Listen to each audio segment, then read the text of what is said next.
नाजरीन, मैं हूं रामीन सैयद। आप देख रहे हैं प्रोग्राम नाइट एडिशन। शायजिया ज़ीशान साहिबा अपनी कुछ निजी मसरूफियात की वजह से रुखसत पर हैं, लिहाजा उनकी जगह आज मैं प्रोग्राम की मेज़बानी के फ़राइज़ सर अंजाम दूंगी।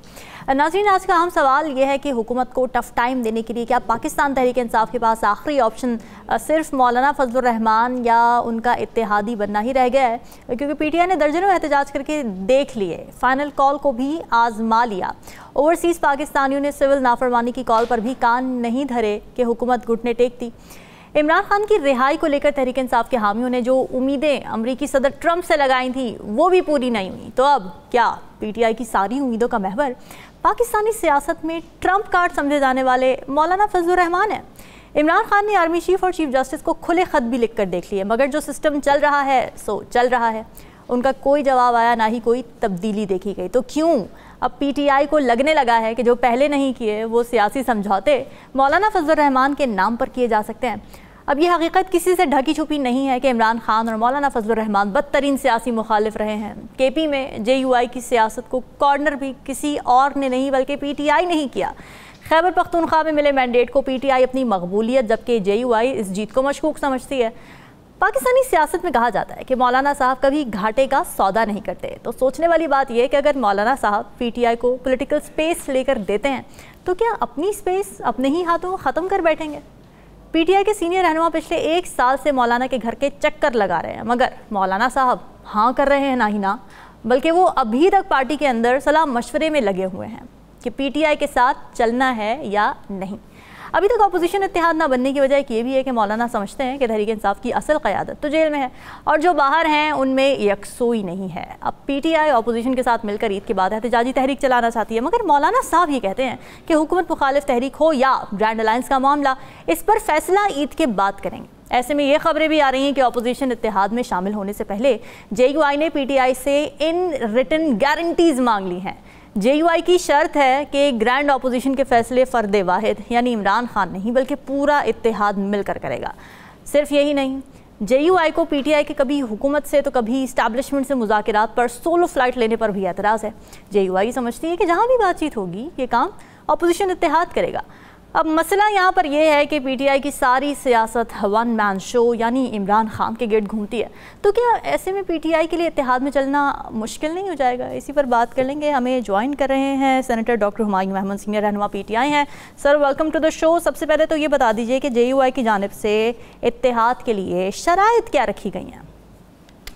रहीम यही मियाँ का नाबदो या का नसाइन। देखिए, इस तरह है कि मैं उस कमेटी का मेंबर नहीं हूँ और अभी तक ये सारी चीज़ें जो है ना, ये कार्ड्स बड़े चेस्ट के साथ रख के खेले जा रहे हैं और करने भी चाहिए, वरना लोग वो बात का बतंगड़ बना देते हैं। मेरा ख्याल है आप जो पूछ रही थी ना कि मौलाना साहब को का असल जो मौक़िफ़ है वो ये है कि KP में उनको हरवाया गया। देखें, वो डेफिनेटली वो हो सकता है उनके अपने जो फाफन के लिहाज से आदाद शुमार हैं उसमें मौलाना साहब ने नेशनल असेंबली में 4 में से 2 KP में और 2 बलूचिस्तान में उन्होंने अपने जो रजिस्टर कराए हुए हैं कि पिटिशंस के यहाँ पे हमारी सीटें गई हैं। तो 2 KP से अगर उनको दे भी दिया जाए तो 2 कम हो जाएंगी हमारी आपको पता है कि 39 के करीब है,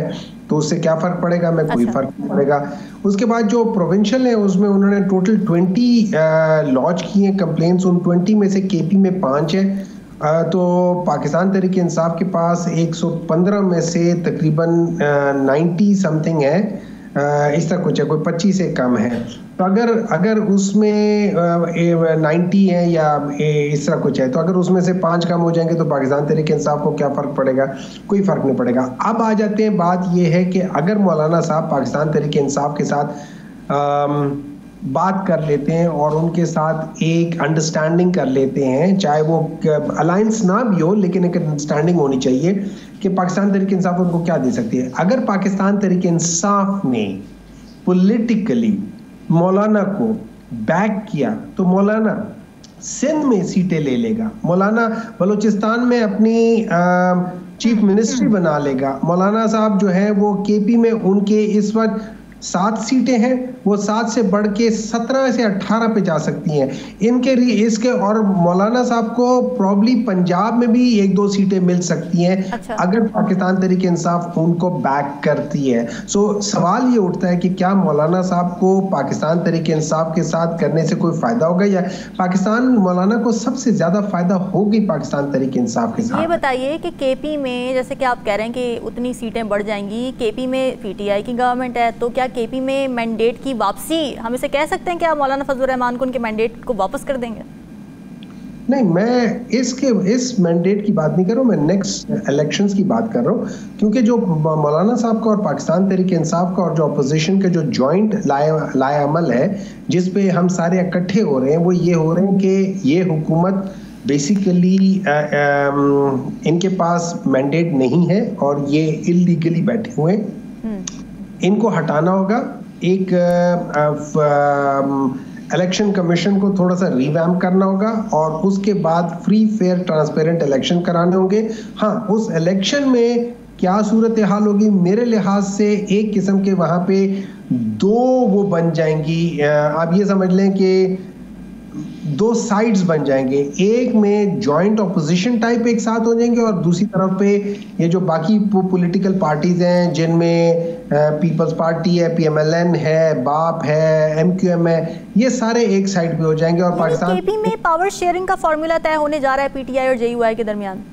नहीं, मुझे नहीं पता कि क्या तय होने जा रहा है, लेकिन मेरी नजर में अगर ये हो जाता है तो इसमें फायदा मौलाना साहब को भी है पॉलिटिकली और पाकिस्तान तहरीक इंसाफ को भी है पॉलिटिकली और पाकिस्तान को ओवरऑल है पॉलिटिकली, क्योंकि इन सब चीजों की वजह से पाकिस्तान के अंदर एक पॉलिटिकल स्टेबिलिटी आ जाएगी। पॉलिटिकल स्टेबिलिटी या instability is one of the 5 important factors out of 7 कि जो कि टेररिज्म को फरोग देते हैं। Political instability plus political instability आपकी इकोनॉमी को खराब करती है। जब इकोनॉमी खराब होती है उससे पॉवर्टी आती है। Poverty again is another important factor जो कि टेररिज्म को फरोग देती है और इसी लिहाज से ये सारी चीजें मतलब they are kind of knitted together with each other जी। राइट। तो मेमन साहब ये बताइएगा कि हम देख रहे हैं कि मुसलसल कोशिशें पिछले साल से ही की जा रही हैं पीटीआई की जानिब से कि एक ग्रैंड अलायंस बन जाए, उसमें जेयूआई को शामिल करने के लिए बहुत कोशिशें की गई हैं, मगर अभी तक क्यों नहीं बन पाया? बोन ऑफ कंटेंशन है क्या जेयूआई और पीटीआई के दरमियान? देखिए, इस तरह है कि हम लोगों की हिस्ट्री कोई बहुत अच्छी नहीं है एक दूसरे के लिए। ना तो हमने कभी उनको कोई बहुत जबरदस्त तरीके से वो किया और ना उन्होंने कभी हमें बहुत प्यार से बुलाया है। मतलब it was love hate relationship was. तो इसमें आप ये नहीं कह सकते कि हमने किया, उन्होंने भी पूरी तरीके से जो वो कह सकते थे कर सकते थे वो उन्होंने किया। लेकिन अब आप ये याद रखें कि जब पीपल्स पार्टी और पीएमएलएन दोनों को निकाल दिया गया था इस मुल्क से, या दोनों भाग गए थे इस मुल्क से, तो then they had some time in London and Dubai जहां पे ये लोग बैठ के इन लोगों ने फिर आपस में चार्टर ऑफ डेमोक्रेसी की थी। तो they had about 4-5 years to think and discuss. So Pakistan अभी मौलाना साहब को के साथ जो पीएमएलएन और पीपल्स पार्टी ने उनके साथ हाथ किए, उनकी स्ट्रेंथ यूज करके खुद आगे बैठ गए और उनको निकाल दिया। तो अभी 2-3 साल गुजरे मौलाना साहब को, वही वाली बात है कि दूध का जला छाछ भी फूंक फूंक के उनके दोस्तों ने जो उनको हमेशा कहते हैं कि हमारी तो बचपन से यारी है और हम बड़े ये वो फलाना है, उन्होंने जो उनके साथ वो किया ना, उसकी वजह से मौलाना साहब थोड़ा सा जरा वो घबराए हुए हैं, या इन अदर वर्ड्स घबराए हुए तो नहीं है, लेकिन he is a little bit more cautious about it. So वो जो डिसीजन मेकिंग है, लेकिन मैं ये समझता हूँ in his mind he thinks कि पाकिस्तान तहरीक इंसाफ के साथ वो मिल गए तो उनको फायदा होगा, क्योंकि अगर केपी में कोई मौलाना साहब को स्पेस दे सकता है तो पीटीआई खुद है। अदरवाइज आपने देखा इस इलेक्शंस में पीटीआई को ऑलमोस्ट लोगों ने क्रश करने की कोशिश की है, लेकिन अवाम ने निकल के पीटीआई को ढूंढ ढांड के उनको दोबारा सीटों पे बिठा दिया और पहले से बहुत ज्यादा स्ट्रांग बिठा दिया। सो नेक्स्ट टाइम अगर anyone who goes against PTI is a history.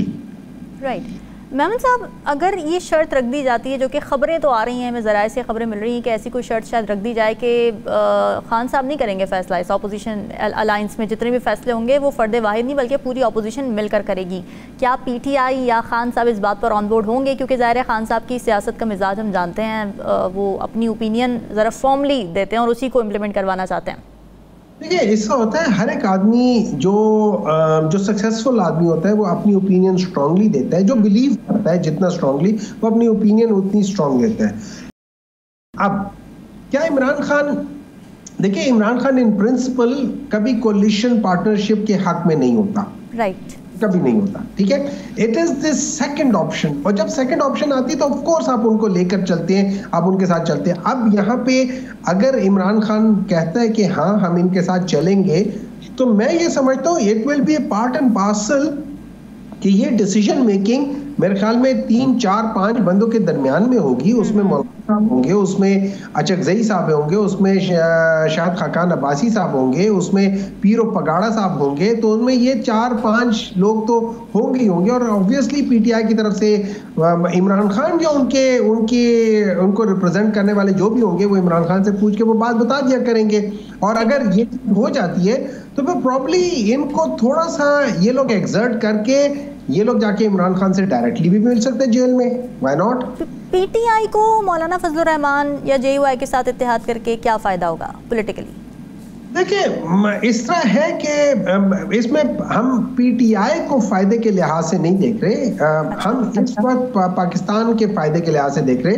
Pakistan के अंदर पॉलिटिकल स्टेबिलिटी का आना बहुत जरूरी है। पॉलिटिकल स्टेबिलिटी के आने के लिए फ्री, फेयर, ट्रांसपेरेंट इलेक्शंस जो हर एक उसको एक्नॉलेज करे उसका होना बहुत जरूरी है। तो उसके लिए मैं समझता हूँ कि मौलाना साहब की जमात, जो बाकी ओपोजिशन की जमात है और पाकिस्तान तहरीक इंसाफ, मैं समझता हूँ ये इस चीज के लिए बेसिकली कर रहे हैं। बाकी उसके साथ छोटा मोटा प्लस माइनस हर एक को फायदा होगा। देखिए, स्टेबिलिटी आएगी, आपको भी फायदा है, मुझे भी फायदा है। स्टेबिलिटी नहीं आएगी तो आपको भी नुकसान है, मुझे भी नुकसान है।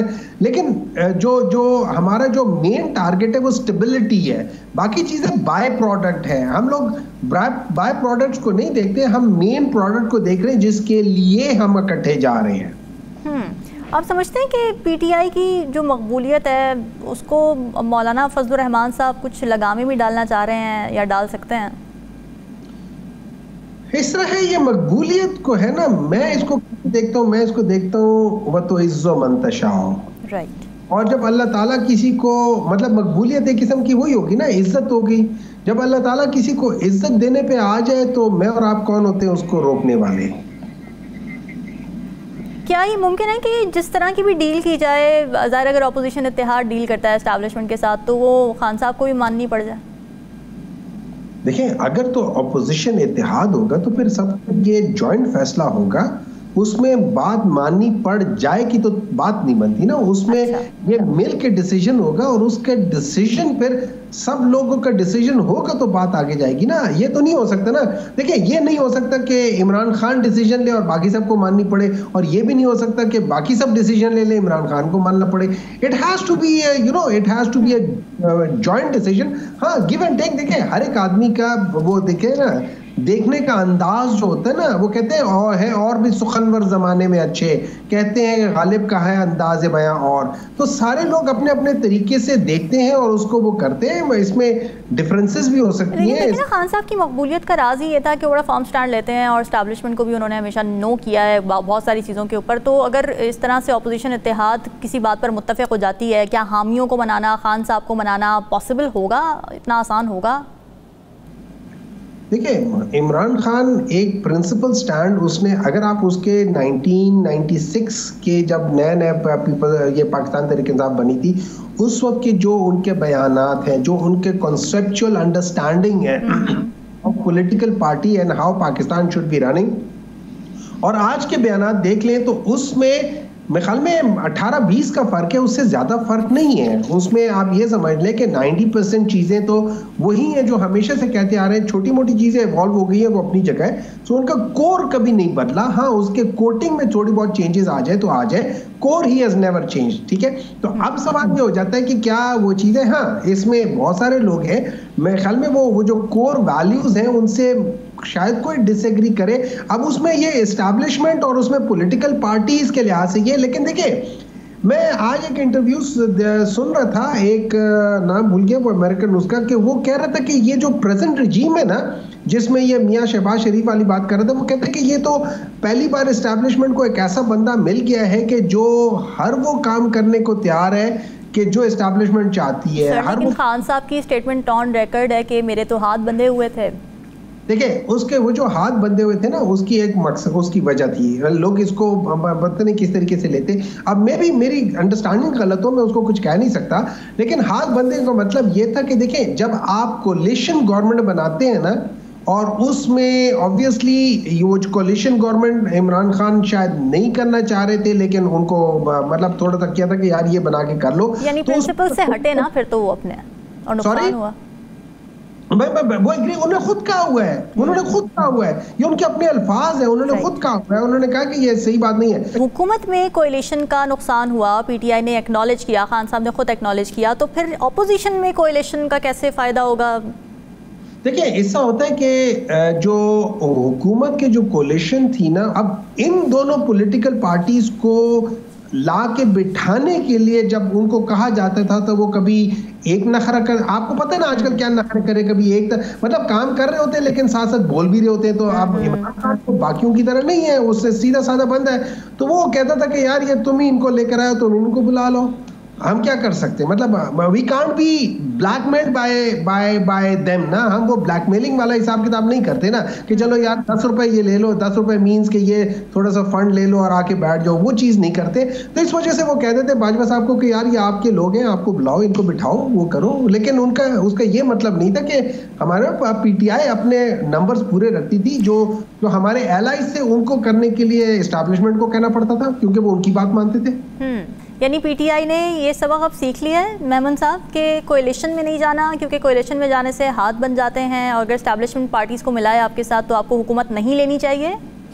देखिए मैं ये समझता हूँ दो किस्म की कोalitions है। एक हादसाती तौर पे कोalition, दैट मीन्स मैंने और आपने, हम दोनों अपनी अपनी जगह जीत गए विदाउट बीइंग एन एलाई, ठीक है। हम लोगों ने एक दूसरे के खिलाफ करके हम बगैर एलाई के हम जीत गए।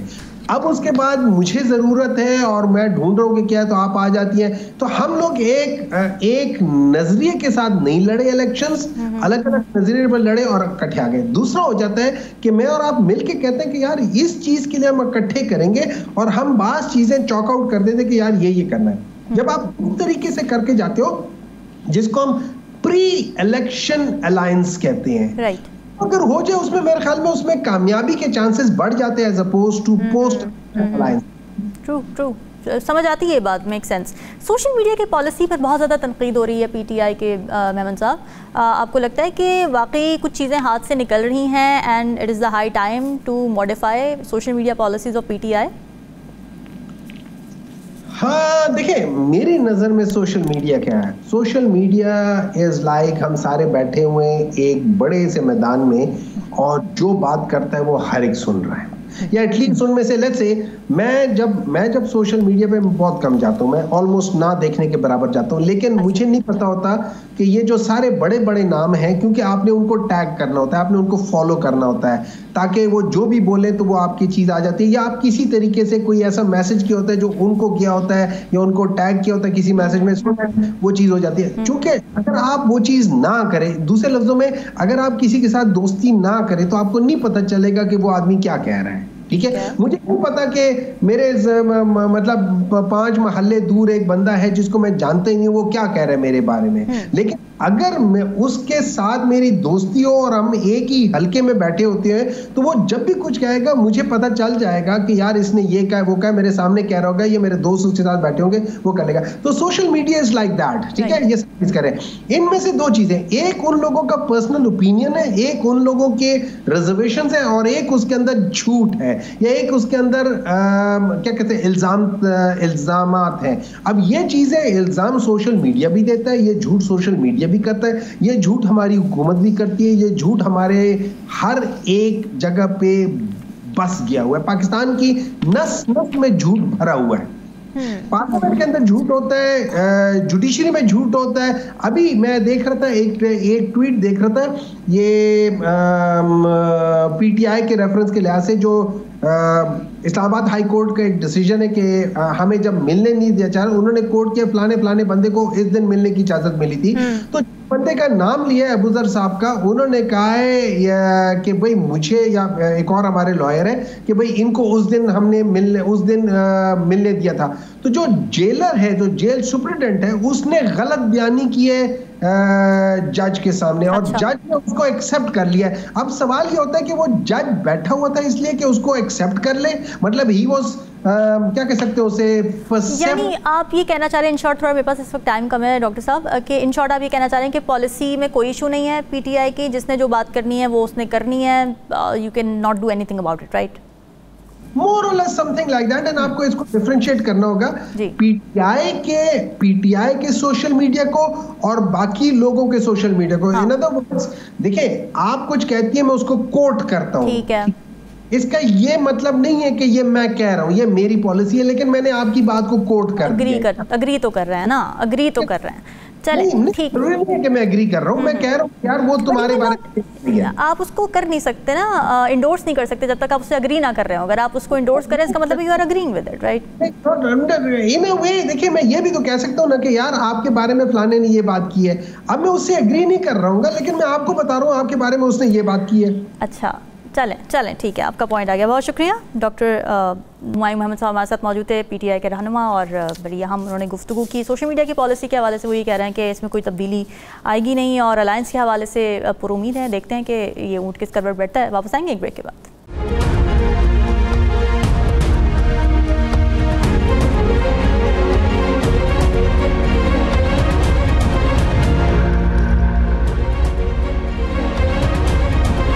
वेलकम बैक जी। पानी की तकसीम को लेकर एक बार फिर पाकिस्तान में वफाक और सिंध आमने सामने आ चुके हैं। नई कनाल निकालने के मामले पर सिंध में पिछले कई महीनों से एहतजाज हो रहे हैं। इस मंसूबे पर हुकूमत के अपने ही इत्तेहादी यानी पाकिस्तान पीपल्स पार्टी ने पहले तो हल्के फुल्के अंदाज में आवाज़ उठाई, लेकिन अब खबरें ये आ रही हैं कि पीपल्स पार्टी ने वफाकी हुकूमत को अवामी ताकत से जवाब देने का फैसला कर लिया है। गुज़िश्ता रोज़ chairman People's party Bilawal Bhutto Zardari की सरबराही में पार्टी की सिंध काउंसिल का इजलास हुआ, जिसमें इस मुतनाज़िया कनाल मंसूबे के खिलाफ करारदाद मंजूर की गई। चंद दिन पहले पार्लियामेंट के मुश्तरका इजलास से खिताब करते हुए सदर आसिफ अली जरदारी ने भी ये मुतालबा किया था कि ये नहरें निकालने का यकतरफा फैसला वापस लिया जाए। अब पीपल्स पार्टी का मौक़िफ़ ये है कि 6 कनालों का मंसूबा असल में सिंध को बंजर बनाने का मंसूबा है। चोलिस्तान को आबाद करने के लिए सिंध का पानी चुराया जाएगा, जो किसी सूरत कबूल नहीं है। दूसरी तरफ ग्रीन इनिशिएटिव प्रोग्राम का मानना यह है कि Punjab Indus river system authority को ये गारंटी करता है कि नई कनाल को ये पानी पंजाब अपने हिस्से में से फराहम करेगा। अब ग्रीन इनिशिएटिव प्रोग्राम के मुताबिक ये तासुर गलत है कि नई महफूज शहीद कनाल में दरिया सिंध का पानी इस्तेमाल होगा, बल्कि ये नई कनाल दरिया सिंध से नहीं दरिया सतलुज से पानी लेगी। ऐसे में सवाल ये उठता है कि वफाकी हुकूमत और पंजाब हुकूमत की यकीन दहानियों के बावजूद पीपल्स पार्टी नई नहरों के मंसूबे की मुखालिफत क्यों कर रही है। एक तासुर ये भी है कि पीपल्स पार्टी की सियासत इत्तेहादी हुकूमत और अवाम के बीच कहीं फंस कर रह गई है, यानी इसे इक़्तिदार में हिस्सा भी चाहिए मगर वो अपना सिंध में वोट बैंक भी ख़राब नहीं करना चाहती। तो ये सारा मामला क्या है जान लेते हैं। सीनियर रहनुमा पीपल्स पार्टी शर्मिला फारूकी साहिबा हमें ज्वाइन कर चुकी हैं। शर्मिला साहिबा, बहुत शुक्रिया शो में हमें ज्वाइन करने के लिए। पहले तो ज़रा डिटेल से बता दीजिए कि जो नहरें बनने जा रही हैं, ग्रीन इनिशिएटिव मनसूबा, इस पर आप लोगों के तहफ़्फ़ुज़ात हैं क्या? जी बहुत शुक्रिया। देखिए जी बात ये है कि वाटर अकॉर्ड के तहत जो 1991 का है, चारों सूबों के दरमियान पानी की तकसीम होती है। इस इशू के ऊपर भी सिंध और पंजाब और बलूचिस्तान के अंदर मामलात कुछ खुश असलूबी से तय नहीं पाए। हमने ये मुआहदा भी एक इन द नेशनल इंटरेस्ट इसको एक्सेप्ट किया। अभी भी पानी की तकसीम के हवाले से सिंध को कम पानी मिलता है और हर साल ये इशू आता है जब चश्मा झेलम लिंक कनाल को खोल दिया जाता है और सिंध का पानी पंजाब की तरफ रवा दवा कर दिया जाता है। अच्छा, आपने देखा है कि मौसमियाती तब्दीली की वजह से बारिशें भी कम हो रही हैं और पिछले चंद माह के अंदर जो कम बारिश हुई उस वजह से वैसे ही पूरे मुल्क के अंदर पानी की किल्लत जो है वो 35 से 50% तक कम हुई है। और ये ऑफिशियल फिगर्स है जो सामने आए। ठीक है। अब बात की जा रही है कि चोलिस्तान को हरा भरा किया जाएगा और पंजाब अपने हिस्से का 4400 क्यूसेक पानी वहां डाइवर्ट करेगा।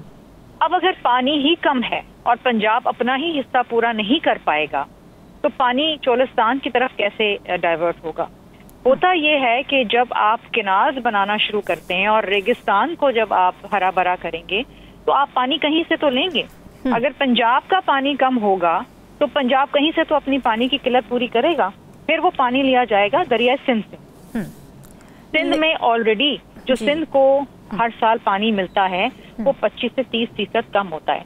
अब आप देखिए, सिंध आपको गंदम देता है, सिंध आपको चावल देता है, सिंध आपको शुगर केन देता है और ये वो कैश क्रॉप्स हैं जो आपकी फूड बास्केट बनाते हैं और इनमें पानी की जरूरत भी ज्यादा होती है। ठीक है। हमेशा से ये इशू रहा है कि सिंध और पंजाब के दरमियान इन सीजन के अंदर, खैरिफ सीजन के अंदर इश्यूज रहे हैं कि जनाब पानी कम है, पानी कम है। हमारा इस वक्त मुतालबा ये है कि आपके पास वाटर अवेलेबिलिटी नहीं है और सिंध के जो मेंबर हैं उन्होंने ये एतराज भी उठाया है कि ये टेक्निकल ग्राउंड्स के ऊपर ये मंसूबा जो है वो मुनासिब नहीं है। बलूचिस्तान वाले भी इसके ऊपर सरापा एहतजाज है और सिंध तो है ही है। अच्छा, अगर ऐसा कोई मंसूबा जिसके ऊपर एक या दो सूबे एतराज उठाते हैं और वो कौमी नौयत का होता है तो फिर वो काउंसिल ऑफ कॉमन इंटरेस्ट के पास जाता है। उसमें वहां पर जाके फैसला होता है आया ये मंसूबे को पाए तकमील तक लेके जाना है कि नहीं। ऐसे सूबों पे वफाक खुद यूनिलैटरल डिसीजन नहीं ले सकता। लेकिन इनिशिएटिव वाले ये कह रहे हैं, उनका एलामिया आ रहा है शर्मिला साहिबा कि इरसा ने एनओसी दिया और इरसा में तमाम सूबों की नुमाइंदगी है तो इसलिए सीसीआई में जाने की जरूरत नहीं। उनका ये मौक़िफ़ है। वाटर अवेलेबिलिटी रिपोर्ट के अंदर सिंध के मेंबर ने एतराज उठाया है और उसी एतराज की बुनियाद पे सूबा सिंध ने, चीफ मिनिस्टर साहब ने अपना मुकदमा काउंसिल को भेजा है। अब 1 साल से ऊपर हो चुका है और काउंसिल की मीटिंग नहीं बुलाई जा रही है। अच्छा, क्यों नहीं बुलाई जा रही? अगर मंसूबा इतना ही फीजिबल है और वो सिंध के एतराजात दूर कर सकते हैं तो काउंसिल की मीटिंग बुलाएं, वहाँ डिस्कशन और डिबेट हो और उसके बाद मामला खुश अस्लूबी से तय हो जाए, दिस वे और दैट वे। वो क्यों नहीं बुलाया जा रहा? ठीक है। ये बात सदर साहब ने अब अपने स्पीच में भी कही जो उन्होंने पार्लियामेंट से खिताब किया है कि बराए मेहरबानी ऐसे मंसूबों को लेके आगे ना चलें जिसपे 1 या 2 सूबे जो हैं वो मुतासर हो रहे हैं। और देखिए ये सिर्फ कोई छोटा मोटा मंसूबा नहीं है, ये मंसूबा है पानी का, कैनालों का।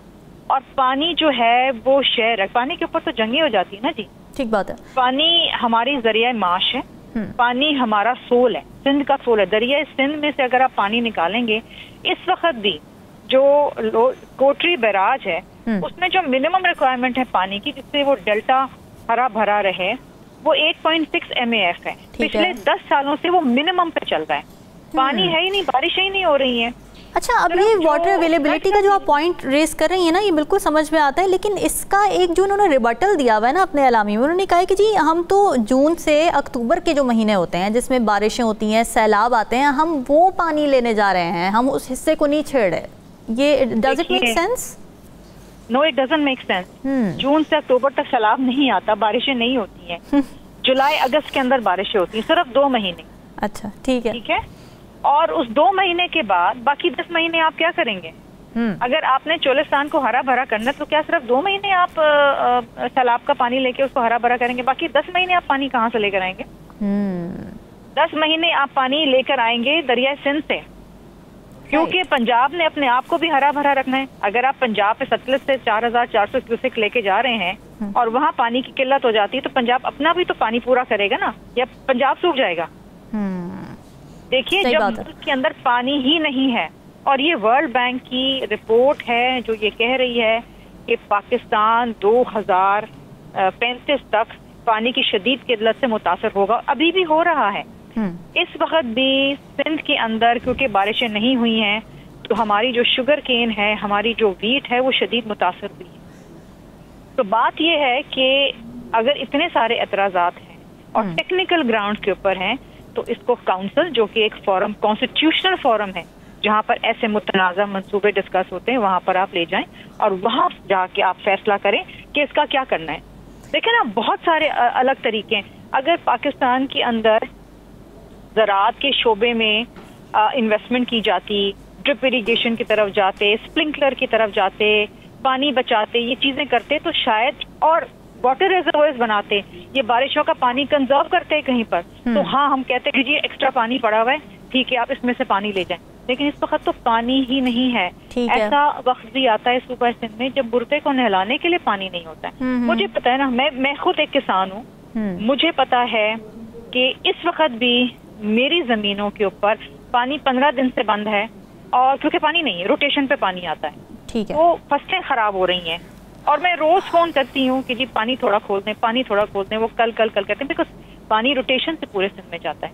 अच्छा, अब देखिए शर्मिला साहिबा, हम एक तरफ ये देख रहे हैं कि ज़ाहिर है एक तरफ पैरेलल ये इशू चल रहा है, दूसरी तरफ पंजाब में पावर शेयरिंग फार्मूले के ऊपर भी बातचीत हुई है, कल ही आप लोगों की मीटिंग हुई है नून लीग के साथ। तो अगर ये फार्मूला पावर शेयरिंग का तय हो जाता है तब इस सिचुएशन में क्या सूरत हाल रहेगी नहरों वाली? अगर नहीं फार्मूला तय होता तो फिर क्या सूरत हाल रहेगी, या आपका मौक़िफ़ एक ही रहेगा?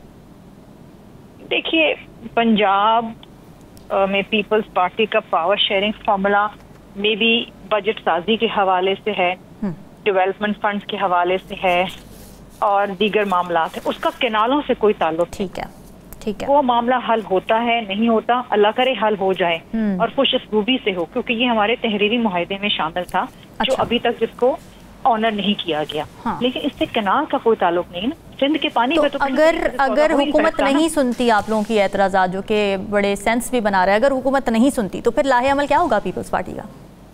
देखिए, फिर तो ये हाईएस्ट लेवल के ऊपर फैसला होगा कि क्या करना है। मे बी मामला हम अपनी सेंट्रल एग्जीक्यूटिव कमेटी के अंदर लेके जाएं, आगे का लाएमल हम तय करेंगे, क्योंकि सिंध के पानी पे तो सौदा नहीं होगा। काउंसिल ऑफ कॉमन इंटरेस्ट में अगर ये मामला आ जाता है तो आपको लगता है रिवर्स होने के चांसेस हैं? क्या हिकमत अमली हो सकती है? देखें जी, माजी में ऐसा हुआ है कि ऐसे प्रोजेक्ट थे जो मुतनाज़ा थे। एक और कालाबाग डैम का मामला था, तो वो नहीं हुआ ना, क्योंकि उस पर एतराज उठाए गए। देखिए, आपने किसी एक मंसूबे की खातिर वफाक और सूबों को तो नहीं आपस में लड़ा देना। ठीक बात। पार्लियामेंट के अंदर जो आप फैसले आज कर रहे हैं उसका असर आपकी फ्यूचर जनरेशन पे आएगा। आप कोई भी फैसला करेंगे इस मुल्क के अंदर, अगर सूबे इससे मुतासर हो रहे हैं तो फिर ये आप वो बीज बो रहे हैं कॉन्फ्लिक्ट का, जो फिर बाद में जाके वफाक और सूबे के दरमियान एक शदीद तनाव अख्तियार कर सकता है, which is not good for the federation. सही बात। जब मजबूत इकाइयां होती हैं, वो मजबूत इकाइयां एक स्ट्रॉन्ग फेडरेशन बनाता है। आज आप देखें ना बलूचिस्तान में क्या हो रहा है। आप बलूचिस्तान के मसाइल हल नहीं करेंगे तो ये होगा कि बलूचिस्तान जल रहा है। खैबर पख्तूनख्वा में आग लगी हुई है। आपके 2 सूबे शदीद मुतासर हैं। आपको पता है 2024 के अंदर पिछले 10 सालों में सबसे ज्यादा दहशतगर्दी के इंसिडेंट्स हुए जी, 905 इंसिडेंट। और इस वक्त जो आपकी ग्लोबल रिपोर्ट आई है उसके तहत पाकिस्तान दुनिया का दूसरा सबसे मुतासर तरीन मुल्क है दहशतगर्दी के हवाले से जी। ये कोई मामूली बात नहीं है। आपका मुल्क इस वक्त एक एटम बॉम्ब पे बैठा हुआ है। आपके मासूम लोग मर रहे हैं, शहीद हो रहे हैं, आपके फौजी जवान अपनी जान का नजराना दे रहे हैं। आपने अपने मुल्क को जलने से बचाना है। अमेरिका आपके ऊपर ट्रैवल एडवाइजरी लगा रहा है। इस वक्त 40% लोग आपके पाकिस्तान में गुर्बत की सतह से नीचे हैं। बिजली के बिल आप दे नहीं रहे, गैस आपके पास आती नहीं है, खाने पीने की अशिया जो है आम आदमी की पहुंच से बहुत दूर जा चुकी है। सिर्फ ये कह देना कि इंटरेस्ट रेट कम हो गया, स्टॉक एक्सचेंज बेहतर करिए, एक आम आदमी, एक किसान, एक मजदूर, एक मुतवासित तबके के आदमी की क्या जिंदगी में कोई बेहतरी आई है? ठीक बात है। ग्रास रूट लेवल के मसाइल हैं, उसको ग्रास रूट पर जाकर ही हल करना पड़ेगा। अपने तहफ़्फ़ुज़ात बता रही थी शर्मिला फारूकी साहिबा, पीपल्स पार्टी के तहफ़्फ़ुज़ शेयर किए जो कि कनाल से रिलेटेड है। बहुत शुक्रिया आपके वक्त का। वापस आते हैं एक ब्रेक के बाद। Stay with us.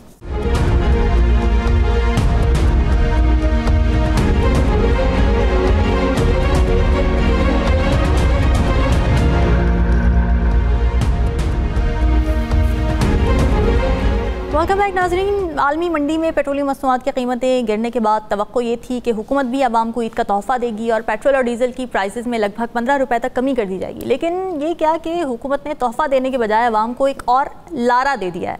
हुकूमत कह रही है कि पेट्रोलियम की कीमतें मौजूदा सतह पर बरकरार रहेंगी, जबकि आवाम को इसका रिलीफ अनकरीब बिजली के बिलों में दिया जाएगा।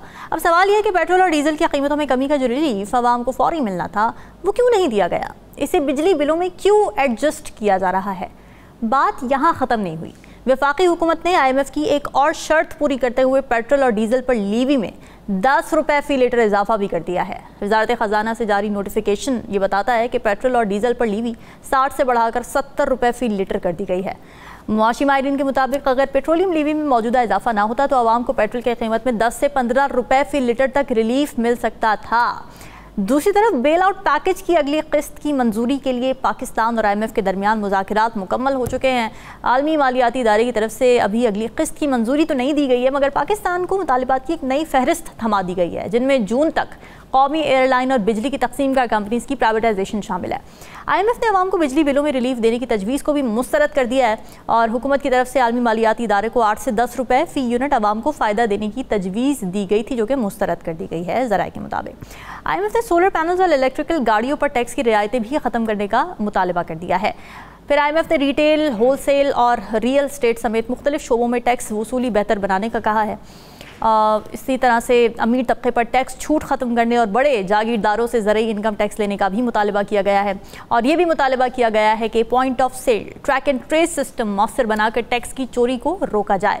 अब यहाँ पर आपको याद होगा नाज़रीन के FBR को पहले 8 महीने जुलाई से फरवरी के दौरान 600 अरब रुपए के शॉर्ट फॉल का सामना रहा था।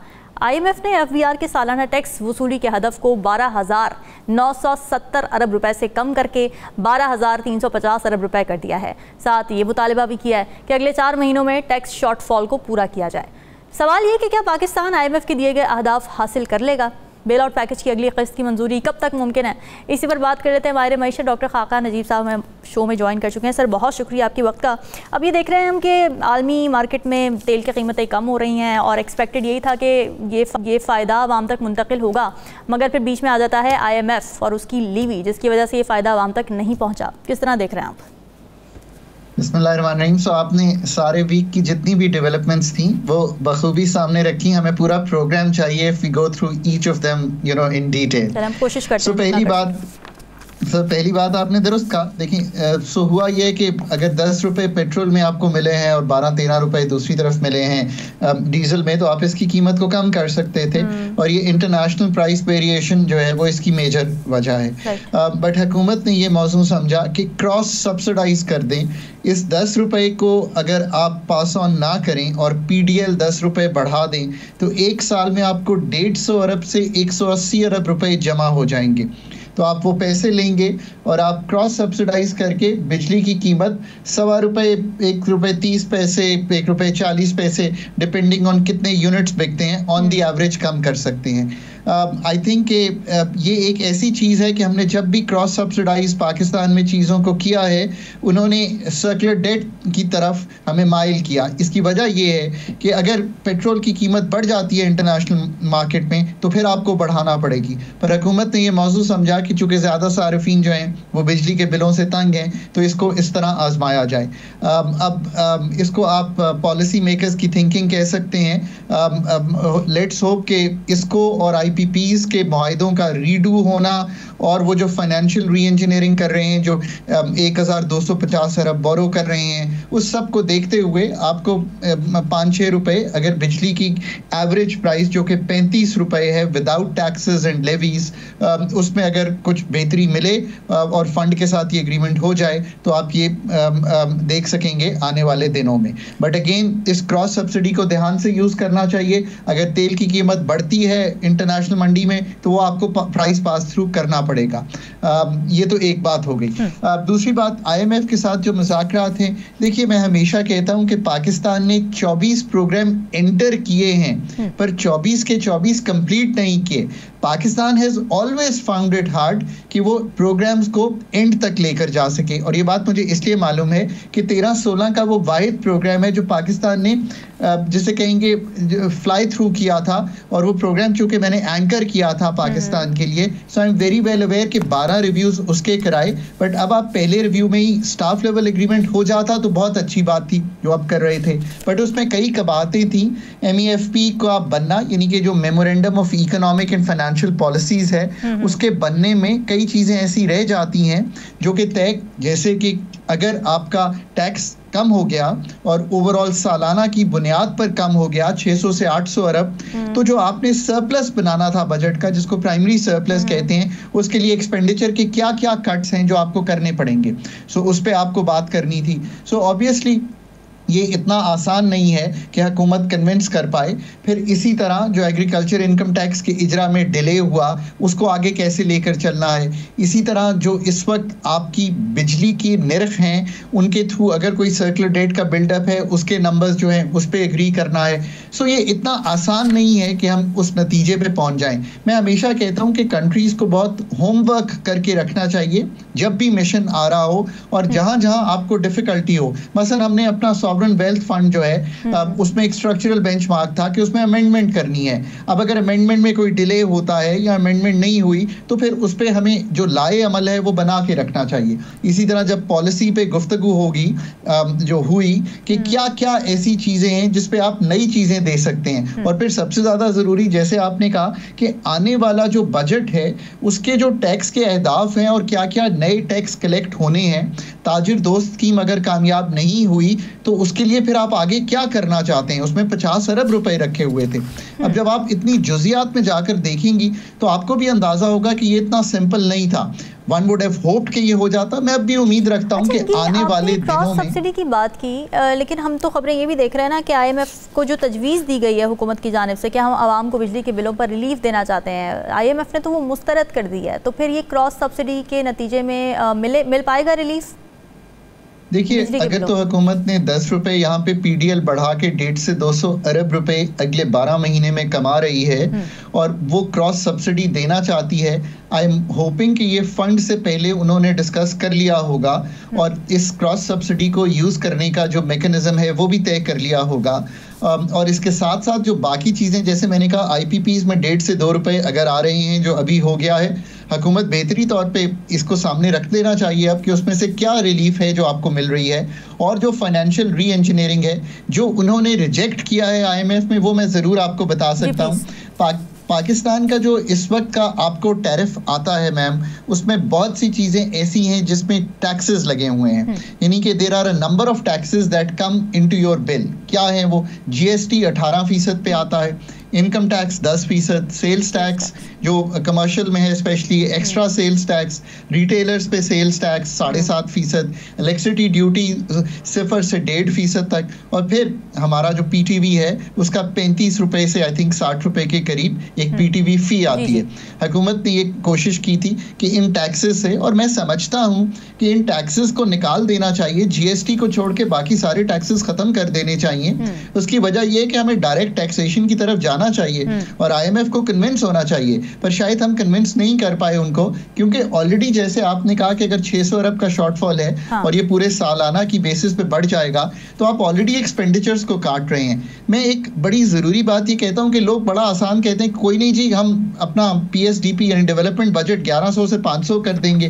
देखिए, ऐसा नहीं होता। जब आप बजट को काटते हैं ना अपने डेवलपमेंट का, तो ओवरऑल इन्वेस्टमेंट की शरह मुल्क में गिर जाती है, तो आपकी शरह नमू यानी कि ग्रोथ गिर जाती है। तो IMF कहता है जब ग्रोथ कम होगी तो इसका मतलब है FBR के टैक्स और कम हो जाएंगे। So everything is interconnected. ये मॉडल हुए होते हैं। हमारे लोग बड़ी सादा गुफ्तगू कर देते हैं, जी ये कर लें वो कर लें। ये है IMF को डील करने का तरीका। आई रियली होप कि ये सब पॉलिसी मुज़ाकरात जो हैं इस पे इतनी डेप्थ में बात करके हम आगे बढ़ेंगे। ये याद रखिए, टैक्सेशन की आप बात कर रहे हैं, ज़ाहिर है आवाम पर टैक्सेस लगते हैं, मगर अशराफिया, ब्यूरोक्रेसी, कैबिनेट एक्सपेंशन, इन चीज़ों पर कोई टैक्स नहीं है और ये बढ़ती चली जा रही हैं और इसका हिसाब किताब IMF मांगता रहा है। ऑस्टेरिटी मेजर्स हमने देखा, हर दफ़ा एक कैंपेन चलती है मगर उसका फ़ायदा नज़र नहीं आ रहा होता, बल्कि अभी कैबिनेट भी इंक्रीज़ हुई है। रिसेंटली हमने देखा है सिर्फ वजारत दाखिला में ही 3 लोग बैठे हुए हैं। आपको नहीं लगता कि यहाँ पर भी कुछ रेफर्मेशन की ज़रूरत है? सर्टेनली। देखिए, overall size of the Pakistan government जो है उसको कम करने की जरूरत है, इसमें कोई दो आरा नहीं हो सकती। सबसे बढ़ के फेडरल गवर्नमेंट के पास जो ऐसे 17 सब्जेक्ट्स हैं जिनका ताल्लुक 18वीं तरमीम के बाद प्रोविंसेस से है, वो तो वैसे ही नीचे चले जाने चाहिए। उसका डेवलपमेंट बजट भी कम होना चाहिए। भी विफाक में बैठे हुए, एजुकेशन में, हेल्थ में। दुरुस्त। तो आप सही फरमा रही हैं। सो वो जो 17 सब्जेक्ट हैं, अगर नीचे चले जाएं तो वफाक को स्टडीज जो है हमारी तहकीक हमारी ये कहती है 300 से 600 अरब रुपया बचेगा। फिर आप ये सोचिए ना कि हम इनकम सपोर्ट प्रोग्राम में इस साल भी 650 अरब रुपए के करीब देंगे। पॉवर्टी जो है ये वफाक का सब्जेक्ट नहीं है, ये प्रोविंसेस का सब्जेक्ट है। सो प्रोविंसेस को उसमें भी अपना रोल जो है वो प्ले करना चाहिए। ये आपकी बात बिल्कुल दुरुस्त है। इसी तरह attached number of departments, 43 ministries, इतने ज्यादा स्टेट ओन्ड एंटरप्राइजेस, 165 के करीब कमर्शियल अदारे हैं जो अभी वफाक चला रहा है। तो अगर ये बातें आपके सामने रखी जाएं, इसी तरह जो पेंशन का बिल है वो कैसे कम किया जाएगा। अब मैम असल बात जो है इज द फॉलोइंग कि आपको एक वक्त और एक स्पेस मिल गई है आईएमएफ की एंगेजमेंट के बाद। आईएमएफ तो नहीं रोक रहा हमें कि हम प्राइवेटाइजेशन ना करें, आईएमएफ तो नहीं रोक रहा हमें कि हम डाइवेस्ट करके इन अदारों की जो बोझ है उसको कम ना करें, आईएमएफ तो हमें नहीं रोक रहा कि हम जिस तरह राइस का कारोबार करते हैं और उसमें इंटरवीन नहीं करते, हम इसी तरह वीट और कॉटन का कारोबार जो है वो मुल्क में करने की कोशिश करें। आईएमएफ हमें पेंशन रिफॉर्म से भी नहीं रोक रहा, आईएमएफ हमें अपनी पैदावारी सलाहियत बढ़ाने से भी नहीं रोक रहा। ये वो सारे फंडामेंटल काम हैं। और मैंने हमेशा कहा है कि पाकिस्तान में जो इस वक्त जहाँ पे खड़े हुए हैं, बहुत आपको कंफर्टेबल टाइम भी मिल गया है, स्टेबिलिटी भी है, कर्जे भी मौखर हो गए हैं, पर बोझ तो अब हमारे ऊपर है ना कि हम एज पॉलिसी मेकर्स ये क्रॉस सब्सिडी कर देना, ये देखें ये छोटे स्मॉल मेजर्स हैं। आपको तो बड़ी मेजर्स चाहिए। आप डिस्कोस को निकालें अपनी तहवील से ताकि जो 600 अरब रुपए का नुकसान है वो अगले साल ना हो। सो आपकी बात में बिल्कुल वजन है। हुकूमत को रीस्ट्रक्चर करना, और ये आसान नहीं है, मैं समझ सकता हूँ। अगर आसान होता तो आज 77 साल में हुकूमत का साइज कम करने की बजाय एफिशिएंट लीनर गवर्नमेंट बनती पाकिस्तान की।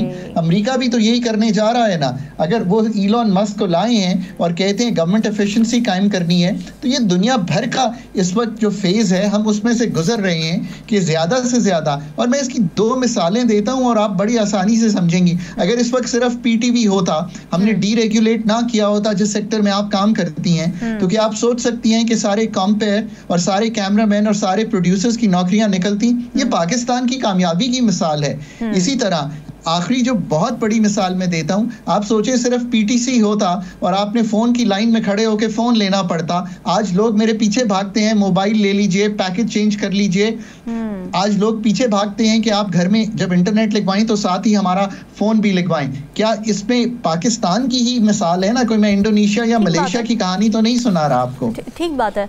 ये सोलर पैनल्स पर जो एक हमने देखा है इशू अब ज़ाहिर क्रिएट हो रहा है इसके ऊपर के जो नेट मीटरिंग वाला मामला है, 10 रुपए में ख़रीदी जाएगी मगर जो बेची जाएगी वो वही 60-70 रुपए जो बनता है। आपको लगता है ये डिस्करेजमेंट है जबकि पूरी दुनिया solar energy, renewable energy, clean energy पे शिफ्ट हो रही है, यहाँ पर मज़ीद टैक्सेस आ रहे हैं? देखिए, एक तो बात बिल्कुल क्लियर है, मैं एनर्जी पे जब भी बात करता हूँ I take it very very seriously. Energy sector का जो बोझ है मजमूई तौर पे, पावर का भी, गैस का भी, पेट्रोलियम का भी और पानी का भी, वो इतना ज्यादा है कि ये मुल्क की ना सिर्फ डोमेस्टिक लोगों को तकलीफ दे रहा है, मैन्युफैक्चरिंग को, एग्रीकल्चर को आगे बढ़ने नहीं दे रहा।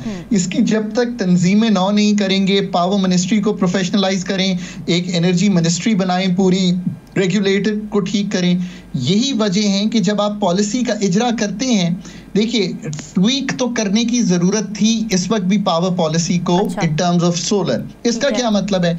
जब आपने आज से 3 साल पहले घर पे सोलर लगवाया था, तो मैं एक मिसाल देता हूं कि आपने अगर 15 kW का सिस्टम लगवाया तो शायद आपको 30 लाख के करीब पड़ा होगा।